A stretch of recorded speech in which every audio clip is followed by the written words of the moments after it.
একবার নয়, বেশ কয়েকবার দরজায় ধাক্কা দিচ্ছিল আর স্পষ্ট নাম ধরে ডাকাডাকি করছিল। ইয়াকুব, ইয়াকুব। সেই সময় মাঝরাতে, যখন বাতাসের তোলপাড় শুরু হয়েছে, যেন ছোট বড় সব রকম গাছপালা দুলতে লেগেছে চারিদিকে। ভাঙা দালানের কোনায় কোনায় ইঁদুরগুলো দৌড়ে যাচ্ছে। ইয়াকুব, ইয়াকুব। ইয়াকুবের বউ স্বপ্ন দেখে গোঙাচ্ছে। খরগোশ কিংবা শেয়াল একটা লাফ দিয়ে মেঝে পড়ল। পাটকাঠির বেড়ায় ঠাসা জানলাটা মড়মড় করে উঠল। আরে হে ইয়াকুব, ইয়াকুব। ইয়াকুব সরকারি লণ্ঠনটা তাড়াতাড়ি জেলে নিয়ে আগড় ঠেলে বেরিয়েছিল। বারান্দার নিচে সিঁড়ি দিয়ে নামলে যেসব পাথর বাঁধানো কবরগুলো পায়ের সামনে প্রতিরোধ হয়ে দাঁড়িয়ে ওঠে, ইয়াকুব বিড়বিড় করে গাল দিচ্ছিল তাদের ভূতগুলোকে। ইয়াকুব খাঁর পায়ে পায়ে কবর, ইয়াকুব খাঁর পায়ে পায়ে দোজক।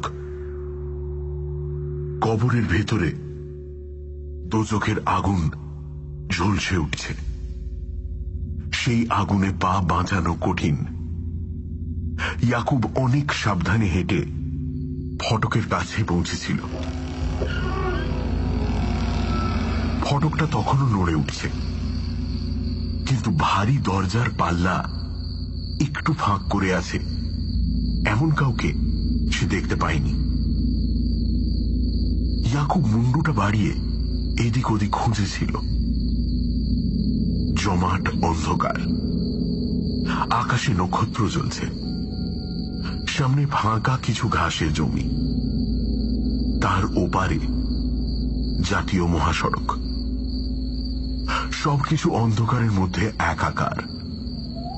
ছোট বড় গাছপালার ঘন জঙ্গল আর পোকামাকড়ের ডাক। আর আশ্চর্য, একটুও বাতাস নেই। সবকিছু কেমন শান্ত আর স্পন্দনহীন। সেই দুনিয়ার কোনো চিহ্নই নেই আর। যে দুনিয়াটা প্রতি সকাল থেকে সন্ধে ইয়াকুব খাঁর মতো বুড়ো মানুষকেও কবর থেকে পালাতে বাধ্য করে। মহাসড়কের খানিক দূরে রেল লাইন সমান্তরাল। সেই সময় ট্রেনের শব্দ শোনা গেলে ইয়াকুব খাঁ স্টক বন্ধ করে ঘরে ফেরে। কানের ভুল হতে পারে, চোখের ভুল যেমন হয়, কিন্তু সেই ছেলেবেলা থেকে আজ অবধি এই বিরাট খসে পড়া নবাবী মসজিদ আর দালান বাড়ির উঁচু পাঁচিল ঘেরা কারখানায় তার জীবন কাটছে। তার বাপের কেটেছে, তার বাপের এবং তারও বাপের। ইয়াকুবকে কেউ ডাকেনি। সারাদিন ফটক খোলা থাকে, সবার জন্য দ্বার অবারিত। কত মানুষ আসে। মকসুদাবাদ রিয়াসতের খোজাদের কারখানা দেখতে আসে। হরেক রকম মানুষ, পুরুষ মানুষ, মেয়ে মানুষ, কত রকম গায়ের রং, জীবন্ত, ঝলমলে, তুখোড়, হল্লাবাজ। খোজা নবাব কি আমিরের সাদা টুটা পাথরের বাঁধানো কবরে বসে সিগারেট খায়। ফুল তুলে মেয়েরা খোঁপায় গুঁজে বেলেল্লাপনা করে।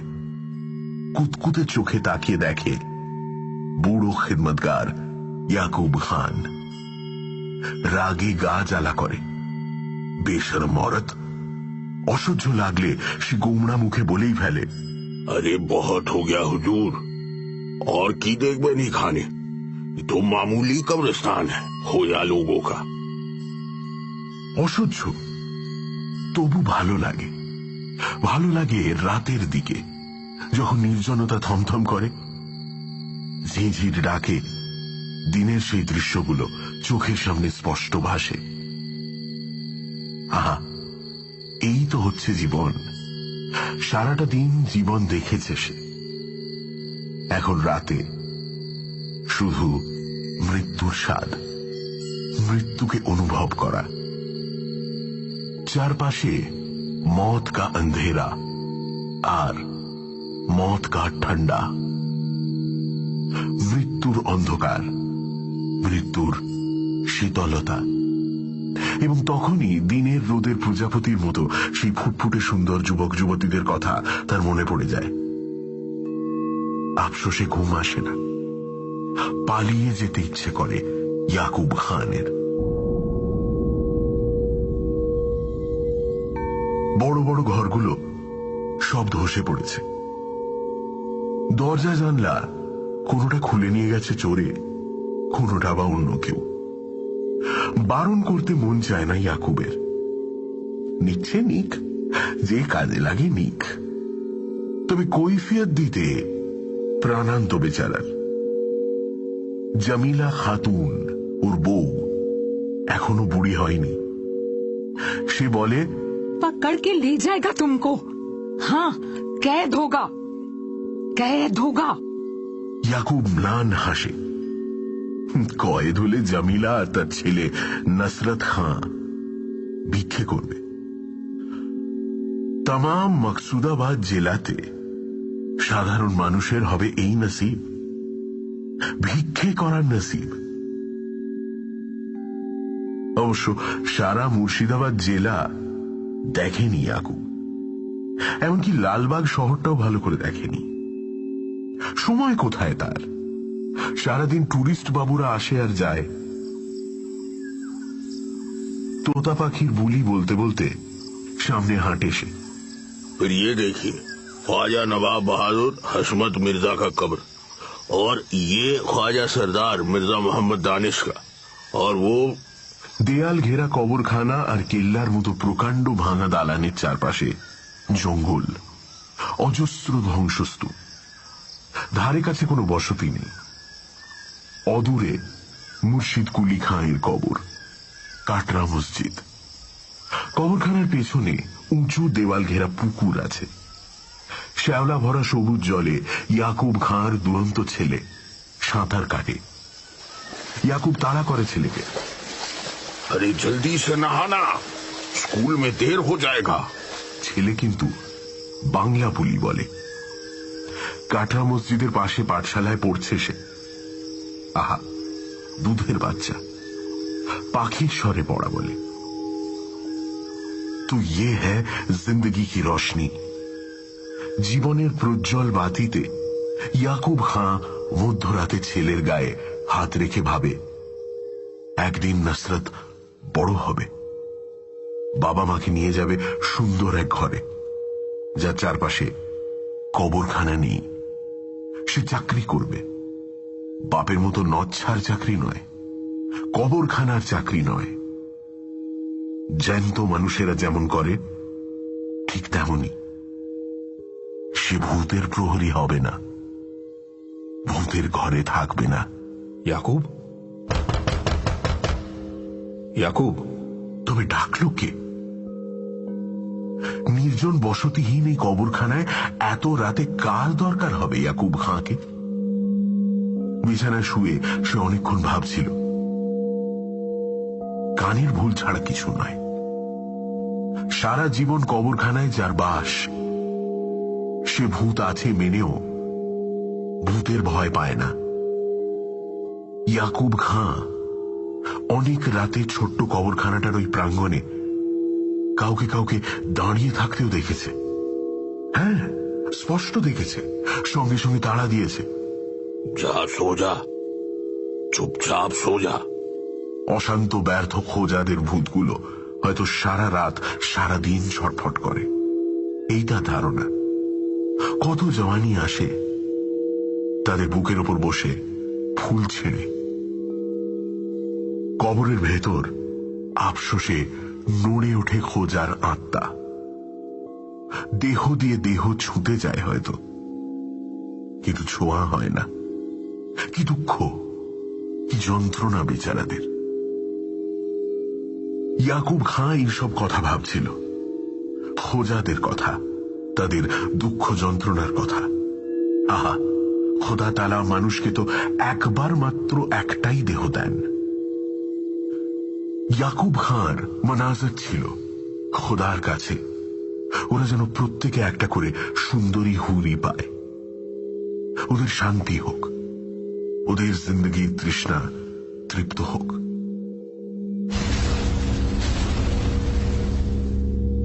হঠাৎ অস্পষ্ট ধুমুর আওয়াজ হলো কোথা থেকে। ইট চুন বালি ঝরঝর করে খসে পড়ল। শিয়াল? তাই হবে। কিন্তু পরক্ষণে অস্পষ্ট কথাবার্তার আওয়াজ শুনে চমকে উঠল ইয়াকুব।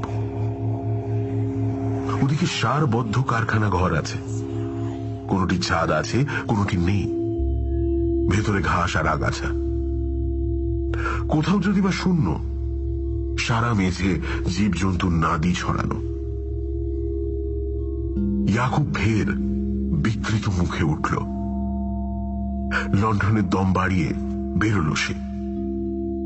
বারান্দায় দাঁড়িয়ে কান পাতল।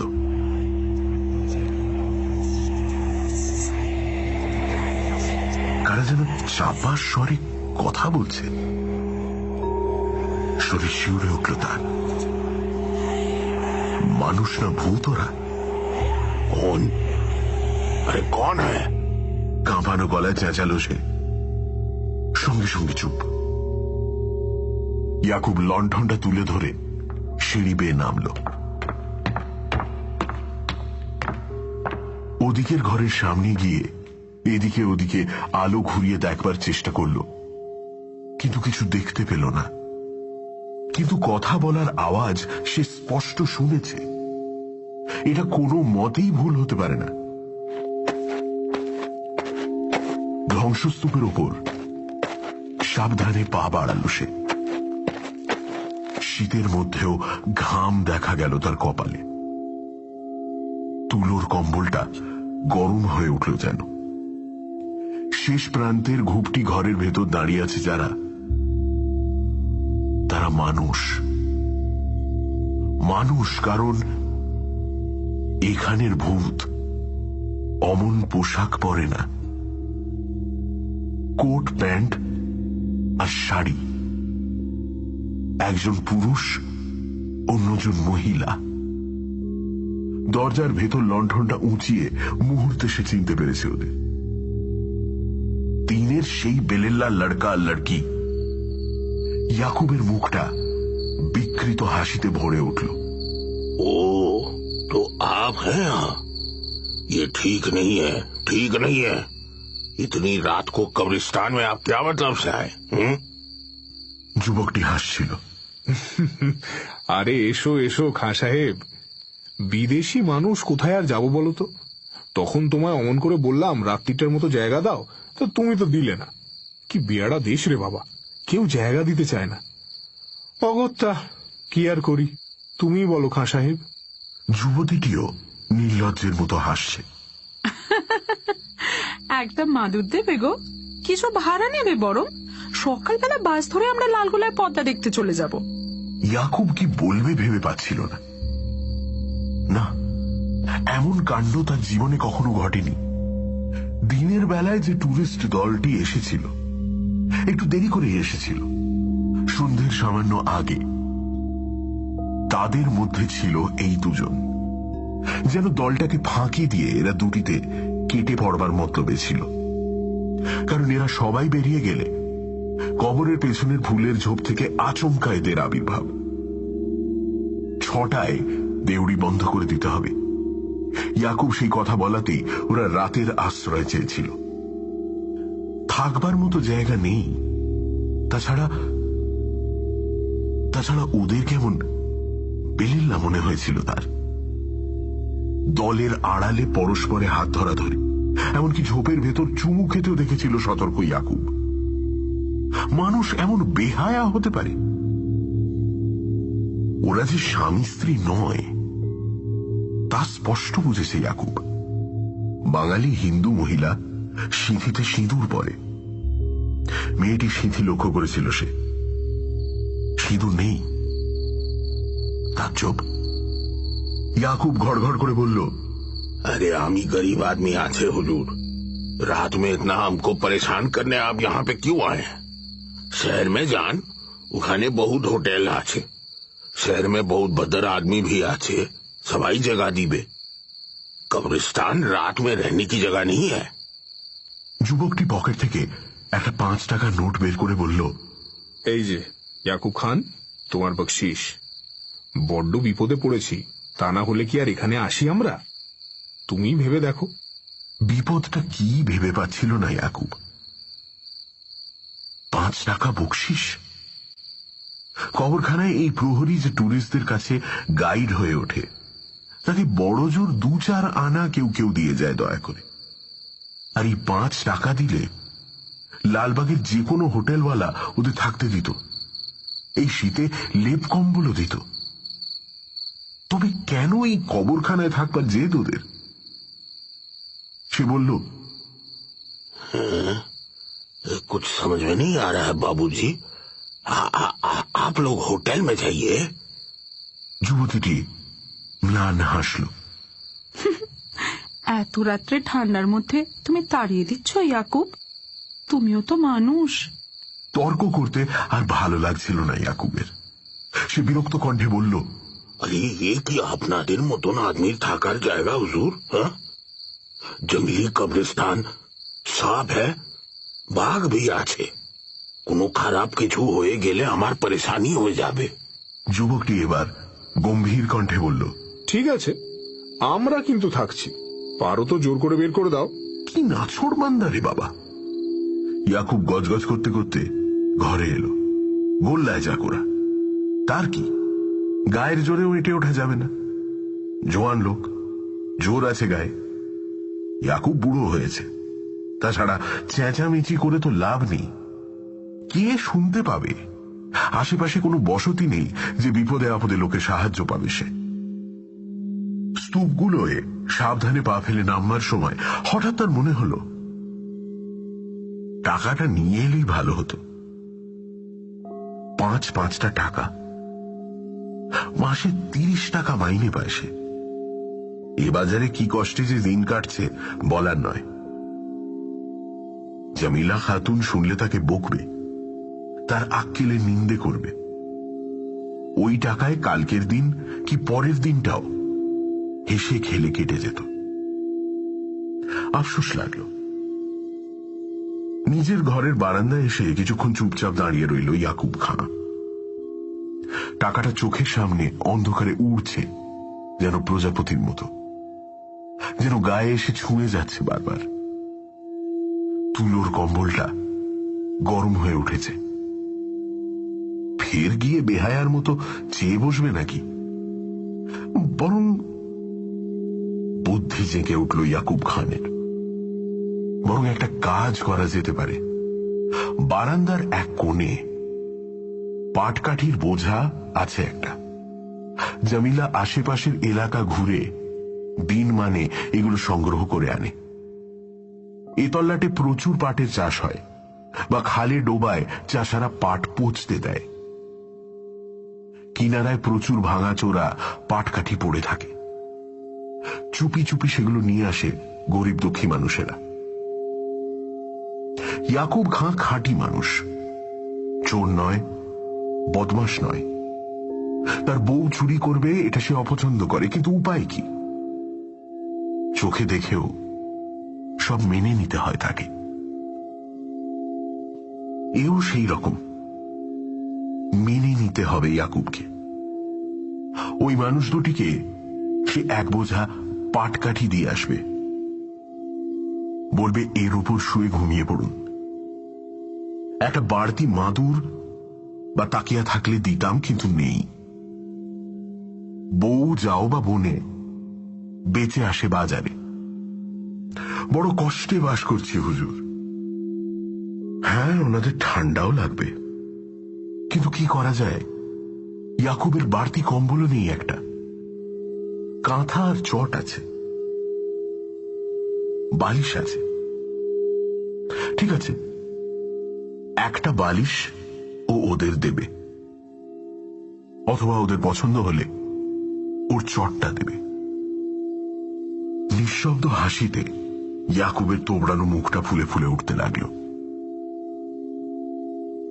গা জড়াজড়ি করে শুয়ে থাকবে দুজনে, আর তারপর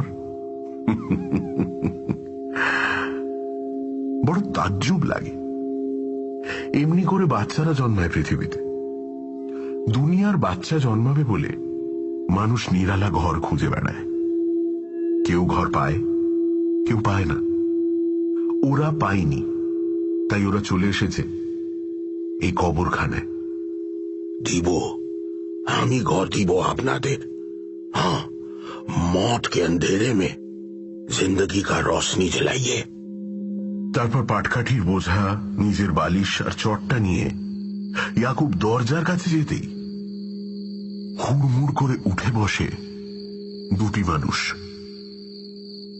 লণ্ঠনটা দম বাড়ানোর ফলে অকেজো হয়ে উঠেছে ততক্ষণে। কাঁচে ঘন কালি জমেছে।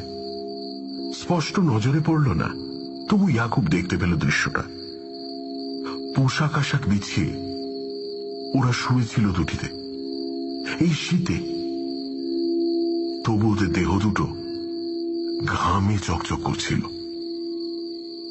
ইয়াকুব মুখ ফিরিয়ে দাঁড়ালো, লজ্জিত কণ্ঠে বলল, थोड़ा बिस्तर का बंदोबस्त करिए थी हुजूर, तकलीफ होलेও नाचार। পুরুষটি গর্জে উঠল ততক্ষণে, যাও যাও বলছি এখান থেকে, ভূত কোথা খাচ্ছ। শের হয়ে উঠেছে জওয়ান আদমি। সে তো ঠিকই, এখন ওনার মধ্যে জানোয়ার জেগে উঠেছে।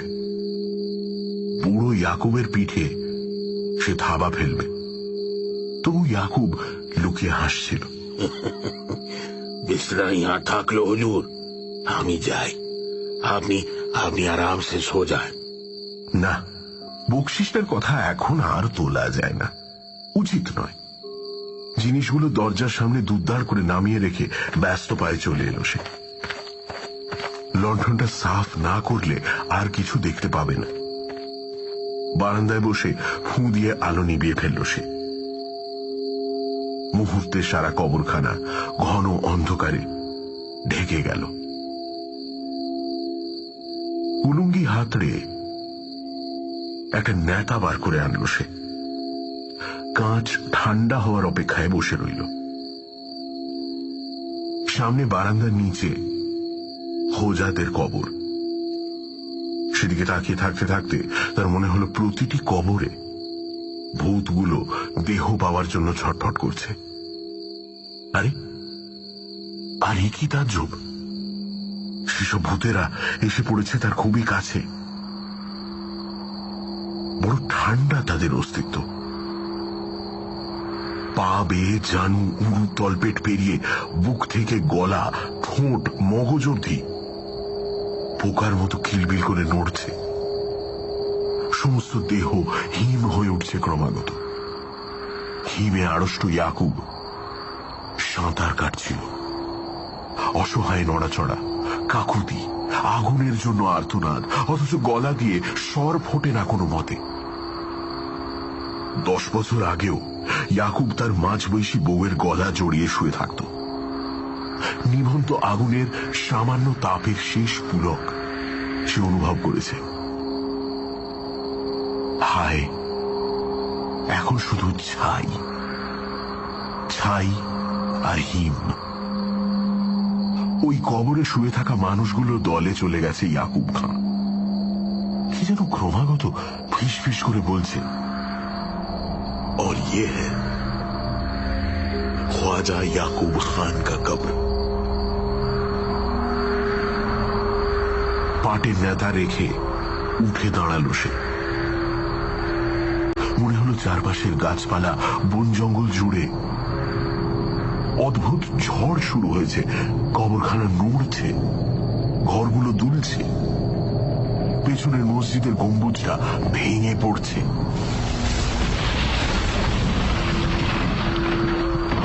দুনিয়া চৌচির হয়ে যাবার মতো এক প্রচন্ড আলোড়ন অন্ধকার রাতটাকে তছনছ করে ফেলছে।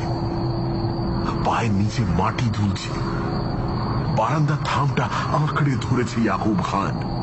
অস্ফুট বোবায় ধরা স্বরে চিৎকার করে উঠছে, जमीला, जमीला खातून।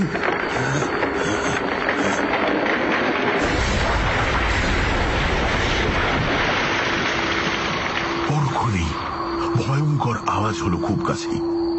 250 বছরের কবরখানায় অবশিষ্ট জীর্ণ দালানটা হঠাৎ ধসে গিয়ে দক্ষিণে ঢাকা আকাশটা খুলে দিল। ধুলোর ঝড়ে ভেসে চলেছে ছোট বড়, উজ্জ্বল অনুজ্জ্বল অজস্র নক্ষত্র। হয়তো জামিলাই চেঁচিয়ে উঠেছিল, তফাৎ যাও, তফাৎ যাও, তফাৎ যাও।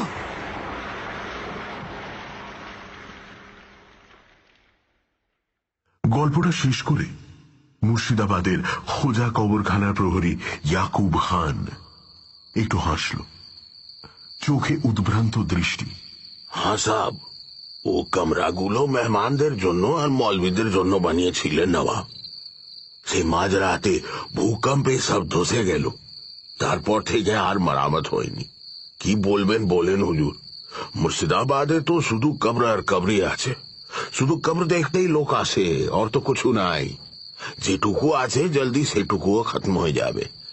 তারপর আমি বললাম, তোমার ছেলে কই, কোন ক্লাসে পড়ে? ইয়াকুব বলল, ছেলে কলেজে পড়ে হুজুর। খরচা কোনো রকমে আমি চালিয়ে নিচ্ছি। ও থাকে বেরমপুরে, শনিবার বিকেলে বাড়ি চলে আসে, সোমবার আবার চলে যায়। খুব ভালো ছেলে হুজুর। হ্যাঁ, স্কলারশিপ পেয়েছে এক্সামিনে। সামনে বার এসে আপনি আর আমাকে দেখতে পাবেন না। ছেলের চাকরি হলে আমি পালাবো এ ভূতের ঘর থেকে। এখানে এখানে কি আদমি থাকে হুজুর? একটু চুপ করে থেকে বললাম, আচ্ছা ইয়াকুব, ঘরগুলো তো ধসে পড়েছিল দেখছি, ওগুলো কেউ সরায়নি নিশ্চয়ই? সরালেই ওদের দেখতে পেত। ইয়াকুব ঘাড় নাড়ল, নির্বিকার মুখে বলল, क्या जरूरत হুজুর, আমি কাউকে বলিনি ওনাদের কথা। ওনার ফ্যামিলি সারামে পড়ে যেত। পড়তো না হুজুর? এত নিষ্ঠুর এই লোকটা। আমার খুব খারাপ লাগলো। দুটি যুবক যুবতী ওই ধ্বংসস্তূপে নিরুদ্দিষ্ট হয়ে গেছে, অথচ ইয়াকুব কাউকে সে কথা জানায়নি। নাকি নাকি সবটাই বানানো গল্প? হয়তো আমায় যেমন বলেছে, আরো কতজনকে এই গল্প বলেছে সে। সম্ভবত তাই ইয়াকুব আমাকে একটা মজাদার গল্প শুনিয়েছে মাত্র। কিছুক্ষণের মধ্যে এই বিশ্বাসটা দৃঢ় হতে শুরু করলো আমার মনের ভেতরে। হাসতে হাসতে বললাম, তুমি লেখাপড়া জানলে জব্বর গল্পের বই লিখতে পারতে ইয়াকুব। চমৎকার গল্প বলতে পারো কিন্তু। কাহে? ইয়াকুব বিস্মিত দৃষ্টিতে তাকালো আমার দিকে, তারপর উঠে দাঁড়ালো। সে বলল, ঠিক হ্যাঁ, আসুন। আপনি আপনি শরীফ आदमी আছেন, और আপনাকে বলতে भी আমার ইচ্ছে করলো। किसी को ये बात हम कभी बोले नहीं है हुजूर, खुदा कसम। आइए देखिए। দক্ষিণ পূর্বের ধ্বংসস্তূপের পাশে একটা মাত্র দেওয়াল খাড়া রয়েছে। সেখানে আঁকা বাঁকা হরফে নাম লেখা রয়েছে অনেকগুলো। এটা টুরিস্টদের কাজ। এখন এদিকে আর কেউ আসে না, এলে কবর দেখেই চলে যায়। ইয়াকুব আঙুল তুলে দেখালো, ও দেখিয়ে। মুহূর্তে আমার গা শিউরে উঠল, পা দুটো কাঁপতে শুরু করলো।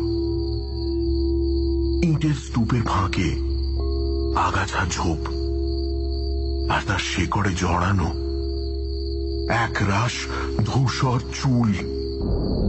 তার পাশেই একটি মরার মাথা। ইটগুলো কবে কে হয়তো সরানোর চেষ্টা করেছিল, সে চিহ্ন স্পষ্ট। ইয়াকুব হাঁটু দুমড়ে বসে কয়েকটা ইট আর চুনসুরকির পিণ্ড সরাতে থাকে। মাকড়সার জাল, উইডিপি ঝোপ, তার নিচে আর একটা মরার মাথা, এক টুকরো ধূসর কাপড়। কাপড়ের টুকরোটা আমার হাতে দিয়ে সে বলল, क्या दिख रहा? গুঁড়ো হয়ে গেল কাপড়টুকু, কিছু পেলাম না। মুন্ডু দুটোর দিকে তাকালাম। দেহের জন্য রক্ত মাংস, বাসনা কামনার প্রেম ভালোবাসার জন্য একটু গভীর আকুতি আমাকে অস্থির করে তুলেছিল। দৌড়ে পালিয়ে যেতে ইচ্ছে করছিল, কিন্তু পারিনি। সযত্নে ঢেকে দিল ইয়াকুব। তারপর হাত দুটো ঝেড়ে উঠে দাঁড়ালো। সাদা ভুরু, সাদা গোঁফদাড়ি, তোবড়ানো বিবর্ণ মুখ, আর চোখের কোণায় পিছুটি ছাপিয়ে জল ঝরছে। দাড়ি ভিজে যাচ্ছে বুড়ো প্রহরীর। हाँ, ये अफसोस जिंदगी का। आदमी इसी तरह घर ढूंढ रहा है दुनिया में। या खुदा, ঘর। মানুষ জন্ম দিতে চায় বলে, মানুষ জন্মাবে বলে, মানুষ ঘর খুঁজে ফিরছে।